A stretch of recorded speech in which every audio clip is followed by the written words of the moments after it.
कपड़ा है तो इस पर ही हो। आपको अगर मान लो कोई इंजरी हुआ है, यहाँ पर शार्प कट लग गया, तो आप क्या करोगे? What you will do? Any idea क्या करना चाहिए? कभी चोटी नहीं लगी तो क्या करते हो आप? कपड़ा बांध देते हो, ठीक है, वेरी गुड। और कुछ क्या करना चाहिए? मैंने कपड़ा बांध दिया, फिर भी मुझे कपड़े में यहाँ पे ब्लीड होता हुआ दिख रहा है, मतलब वो कपड़ा पूरा ब्लड वाला हो गया, अभी भी ब्लीडिंग हो रहा है, तो कपड़ा रेडी रहते हैं, तुरंत बांध देते हो, चलो लगा अभी बांध देता हूँ, तो क्या करते हो? मान लो मुझे अभी चोट लगा ही है, कपड़ा लाने में आपको टाइम लगेगा, तब तक मैं क्या करूँ? बांधा। मतलब ये हमारा फर्स्ट स्टेप है, डायरेक्ट प्रेशर। क्या करना है? Direct pressure. डायरेक्ट प्रेशर से क्या होगा? वो वुंड जो भी आपका घाव बना है उस पर डायरेक्ट दबाव बनेगा तो ब्लीडिंग कम होगा। सेकंड, अभी कपड़ा लाने में देर लग रहा है तो मैं दूसरा उसके साथ साथ इसको ऊपर की तरफ कर सकता हूँ, तो हार्ट से ऊपर हो गया, ग्रेविटी फोर्स आएगा तो ब्लड यहाँ पे सप्लाई कम हो रहा है, तो ये ब्लीडिंग कम होगा, वो ब्लड नीचे रहेगा, ऊपर जल्दी इजीली जा नहीं पाएगा, ठीक है, because of gravitational force, Newton का लॉ, जो हम नहीं पढ़े बट फिर भी इतना तो हम लगा सकते हैं, मतलब पढ़े थे, याद नहीं रखते थे, है ना। सो मैंने टाइटली ऐसे होल्ड करके रखा, मोस्टली ब्लीडिंग कंट्रोल हो जाएगा। अभी यहाँ पे एक चीज और ध्यान रखनी है कि जब भी मुझे ब्लीडिंग हो रहा है, तुरंत मैं अगर होल्ड करता हूँ तो कुछ कपड़ा रखना। रीजन, अभी मान लो बैंडेज बांधना है, मैंने डायरेक्ट हाथ से होल्ड किया था, अभी हाथ हटा हुआ, प्रेशर हट गया। सो हो सके तो कपड़ा रखिए, ताकि हटाओगे तो कपड़ा रहेगा तो इजीली वो ओपन नहीं होगा। दूसरा, एक हमारा ह्यूमन टेंडेंसी होता है इंसानों की, कभी ना कभी लगा होगा आपको, आपने भी टाइटली प्रेस किया होगा कुछ ना कुछ, थोड़ी देर में हम ऐसे करते हो ना, वो नहीं करना। क्यों? क्योंकि हॉस्पिटल जाएंगे या डॉक्टर देख लेगा कि अभी ब्लीडिंग है नहीं है, सूचर लेना है, क्या करना है, तो बेकार में क्यों बार बार ओपन करना है, क्योंकि उतना ब्लीडिंग बढ़ने का चांसेस है, क्योंकि आपने प्रेशर हटाया, वापस से ब्लीडिंग स्टार्ट हो जाएगा। सो बार बार ये मत करिए, डायरेक्टली प्रेशर अप्लाई किया, ये करके रखा। मान लीजिए इतने में आपके पास साफ सुथरा कपड़ा अवेलेबल हो गया, किसी को हेल्प के लिए आवाज लगाया था, वही बांधेगा, तो उसको बोलना है सिर्फ इसी पे बांधो, इसी को टाइट करना है, उसको बोला जाता है प्रेशर बैंडेजिंग, कि इतने पे इतना टाइटली प्रेशर अप्लाई कर दिया कि जो हाथ से दबा के रखा था वो अब नहीं रखना पड़ेगा, ठीक है। सो ये तीन मेथड नॉर्मल ब्लीडिंग में यूज होता है। और मान लो हाथ कट गया तो क्या करोगे? तो यहाँ पे कितना भी दबाओ, यहाँ पे कितना भी बांधो, वो रुकेगा, क्योंकि आर्टरी, कैपिलरीज, वेन सब कुछ कट चुका है, तो क्या करोगे? ऊपर के हिस्से में ट्यूनिकेट अप्लाई करेंगे। ट्यूनिकेट से इतना प्रेशर जनरेट होगा, आर्टरी में से ब्लड ही नहीं जाएगा, गया नहीं तो ब्लीड होगा नहीं, ये कवर करना ही है, बट यहाँ पे ट्यूनिकेट भी अप्लाई करना है। तो अभी प्रैक्टिकली समझते हैं, क्योंकि ये मैंने थियरिकली समझाया आपको। तो कोई एक पर्सन आ जाएगा एज ए वॉलेंटियर, कौन आना चाहेंगे जिसको यहाँ पे ये चेयर पे विराजमान होना? कोई भी, कोई भी आ सकता है, एनीवन, आ जाइए फटाफट से।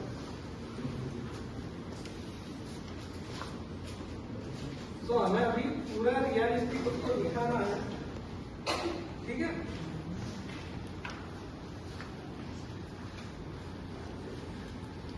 तो हम क्या करते हैं कि मान लेते हैं कि मेरे पास कपड़ा था साफ सुथरा, क्योंकि मुझे फर्स्ट एड दिखाना है तो मैं बैंडेज अवॉइड करता हूँ, तो इसको पहले रोल कर लेता हूँ। एक्चुअली रोल किया था, जब पता नहीं है किसने इसे रख दिया, और आप काटोगे तो आपके पास भी रोल किया हुआ नहीं होगा, है ना। उसको ऐसे रोल करना है, तब तक आप दबा के रखिए, हाँ, हाथ एलिवेट रखिए पूरा। अभी हमें कैरेक्टर में रहना है, हाथ ऊपर करके रखिए, हाँ, बहुत बढ़िया। अभी क्या होगा, स्टार्टिंग में मान लो उनको बहुत ज्यादा इंजरी हुआ है तो प्रेशर मैं दूंगा, तुरंत मैं बैंडेज के लिए नहीं भागूंगा, रीजन बताता हूँ। वो प्रेशर देंगे, मैं प्रेशर दूंगा, कुछ फर्क आएगा? क्या फर्क आएगा? मैं ज्यादा टाइटली प्रेस कर सकता हूँ, वो नहीं करेंगे, रीजन उनको दर्द होगा, और हमें क्या चाहिए? प्रेशर ज्यादा। समझ रहे हो? तो क्या करेंगे हम, थोड़ी देर के लिए हम प्रेशर अप्लाई करेंगे, उसके बाद उनको दे सकते हैं। यूजुअली कुछ प्रोटेक्टिव इक्विपमेंट पहनना है, जो हमने डिस्कस किया था, but it's right now training, तो हम वो नहीं पहन रहे। तो अभी ये रोल बन गया। ये रोल को यूजुअली ऐसे ओपन होगा, तो मैं यहाँ से बांध रहा हूँ तो ऐसे ओपन होना चाहिए, ना कि ऐसे। ये इजीली ओपन नहीं कर पाता, ठीक है। सो ऑलवेज जो रोल रहेगा ये पार्ट ऐसे ऊपर रहना चाहिए कि यहाँ पे बंद रहा है तो ऐसे खुलेगा, ना कि ऐसे। समझ गए? क्लियर? सो अभी हाथ हटाइए, टाइटली क्या करना है, हमें बांधना है। तो साफ सुथरा कपड़ा ही होगा फर्स्ट एड में, तो या हो सकता है बैंडेजेज मिल जाए आपको, आपके व्हीकल की किट वगैरह में रहता है, व्हीकल में फर्स्ट एड किट मिलता है, ठीक है। आपको ऊपर हाथ रखने में प्रॉब्लम हो रहा है तो यहाँ से वो हाथ से पकड़ सकते हो, ठीक है। अभी इसको टाइटली बांधेंगे हम, टाइटली बांधते हुए जाना है, आगे बढ़ना है। अभी आप देखोगे यहाँ पे थोड़ा लूज हो रहा है, क्योंकि यहाँ पे हाथ पतला है, यहाँ पे मोटा है। तो उसको क्या करना है, आपको हल्का सा ऐसे करके वापस ऐसे क्रॉस में आना है। टाइट हो गया, राइट। ये अप्लाई करते जा रहे हैं। अभी मान लेते हैं आपने ये अप्लाई करके छोड़ दिया था, थोड़ी देर बाद उनको वहां पे रास्ते में हॉस्पिटल जाते जाते वापस ब्लड दिख गया, मतलब उसका साइन क्या हुआ कि अभी भी अंदर ब्लीडिंग हो रही है। तो अभी क्या करोगे, खोल के देखोगे? नहीं। तो क्या करना है, उसके ऊपर ही दूसरा कपड़ा बांधना और प्रेशर अप्लाई करना, ठीक है। ट्यूनिकेट नहीं करना है, एक जगह पे रस्सी नहीं बांधना, क्योंकि वो पूरा ब्लड सप्लाई रोक देगा। ये उंगलियां वगैरह नीली पड़ जाएगी, क्योंकि यहाँ पे क्या नहीं जाएगा, ब्लड नहीं जाएगा। ब्लड नहीं जाएगा मतलब ऑक्सीजन भी नहीं गया, तो पूरी उंगलियां वगैरह नीली पड़ जाएगी, हाथ सुन्न हो जाएगा, उनको दर्द भी ज्यादा होगा, ठीक है। अभी मान लेते हैं मुझे थोड़ा और प्रेशर अप्लाई करना है, तो मैं एक ऐसे ट्विस्ट कर सकता हूँ। ये ट्विस्ट करने पे एक स्पेसिफिक पॉइंट पे प्रेशर अप्लाई करता है। सो बैंडेज को ऐसे ट्विस्ट कर सकते हो।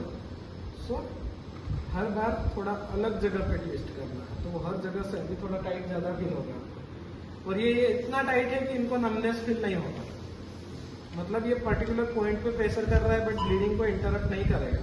अभी ये कपड़ा बचा, यूजुअली क्या करना होता है, इसको बीच से चीर दीजिए, फिर एक गठान लगाइए ताकि वो आगे ना फटे, फिर एक इसी डायरेक्शन में जाने दीजिए, दूसरा दूसरी डायरेक्शन में, और वहां पे नोट लगा देंगे। या तो फिर आपके पास पट्टी पड़ा है कोई, तो डायरेक्ट चिपका दीजिए, ठीक है। सो ये हो गया। अभी आपको जस्ट हॉस्पिटल जाना है। ये था, इनको शार्प कट लगा है, कुछ इंजरी हुआ है, ब्लीडिंग होता है। बट कभी कभी होता है कि इंडस्ट्रियल में होता है कि मशीनरी कुछ यूज कर रहे थे और क्या हो गया, हाथ कट गया। रेल में सफर कर रहे थे और पटरी पे गिर गए, ट्रेन पकड़ते पकड़ते हाथ या पांव कट गया, हो सकता है। उस केस में क्या करना है, तो उस केस में जो वुंड है उसको तो कवर करेंगे, बट प्रायोरिटी क्या है आपका, ब्लीडिंग कंट्रोल। क्योंकि पूरा कट चुका है, वहां से जैसे आपने नल चालू कर दिया वैसे ही ब्लड निकलता रहेगा, वो रुकेगा नहीं, ठीक है। तो उस केस में क्या करना है, कोई भी कपड़ा, रुमाल कुछ ले लीजिए, ठीक है। जैसे अभी हम एक रुमाल ले लेते हैं, वो मोस्ट इजीएस्ट थिंग होता है यूज करने के लिए। तो अभी उसको ट्रायंगल शेप में आपको ऐसे ले लिया, फिर उसके कुछ पट्टी टाइप बना लीजिए, ऐसे फोल्ड कर लीजिए, क्योंकि रुमाल हर किसी के पास मिल जाएगा, जो आप नॉर्मल ब्लीडिंग कंट्रोल में भी यूज कर सकते थे, बट ये टेक्निक में ज्यादा अच्छा लगेगा। अभी कोई एक मुझे बॉल पेन मिल जाएगा, किसी के पास तो होगा ही। हम मान लेते हैं इनका हाथ यहाँ से कटा है, ठीक है। सो ये मैंने एक नोट लगा दिया, ठीक है।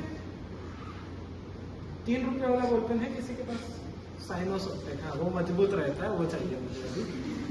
समझिए क्यों, उनका बॉल पेन अच्छा है लिखने के मामले में, बट मुझे लिखने के मामले में नहीं चाहिए अभी। तो बॉल पेन है, लकड़ी है, कुछ सलिया मिल जाए आपको, मजबूत वाली चीज लेनी है। देखो मैंने उसको भी बांध दिया। अभी उतना प्रेशर नहीं है कि ये रुके, है ना, ब्लीडिंग नहीं है ना, प्रेशर अब अप्लाई होगा। क्या करेंगे हम, इसको घुमाएंगे, ये जितना टाइट होगा, अभी प्रेशर फील हो रहा है।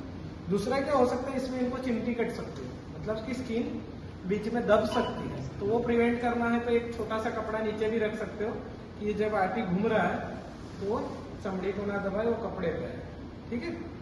सो अभी टाइट लग रहा है, राइट। तो कुछ इस तरीके से अप्लाई करना है। फिर इसके बाद आप क्या कर सकते हो, इसी को टाइटली ऐसे बांध सकते हो। ये बांध दिया, अभी यहाँ से प्रेशर भी कम नहीं होगा।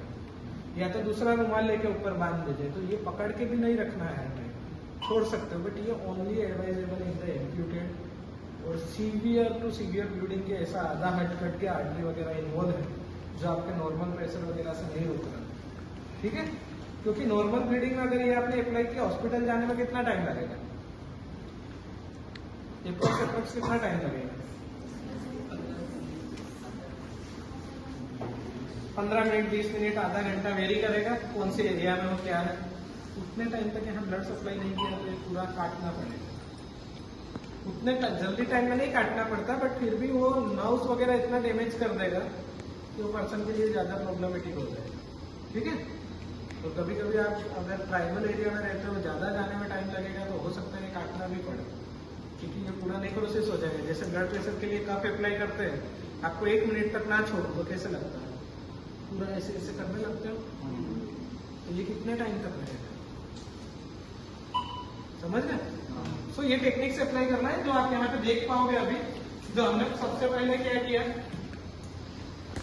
डायरेक्ट प्रेशर लगाया, डायरेक्ट प्रेशर के बाद हमने क्या किया, प्रेशर ड्रेसिंग और एलिवेशन, जो पहले कर पाओ, बैंडेजिंग के बाद भी एलिवेट कर सकते हो। और एम्प्यूटेड हो तो ट्यूनिकेट मेथड, जिसमें आप अच्छे से देख सकते हो।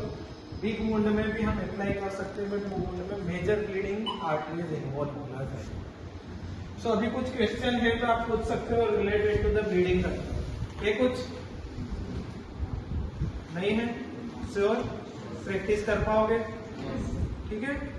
अभी हम आगे देखेंगे फ्रैक्चर्स, क्योंकि रोड ट्रैफिक एक्सीडेंट में आपने ब्लीडिंग कंट्रोल कर लिया, फ्रैक्चर्स भी इंपॉर्टेंट पॉइंट है, तो वो देखना है। फ्रैक्चर्स में कुछ पॉइंट आपको बताता हूँ मैं, वो कवर करने के बाद आपको प्रैक्टिस टाइम देंगे लंच ब्रेक के बाद। तो प्रैक्टिस अभी करना है या लंच ब्रेक बाद फ्रैक्चर कवर करना, भूख लगा है, हाँ? तो लंच ब्रेक बाद रखना, ठीक है। ओके, लंच ब्रेक के बाद कितना टाइम का लंच ब्रेक चाहिए,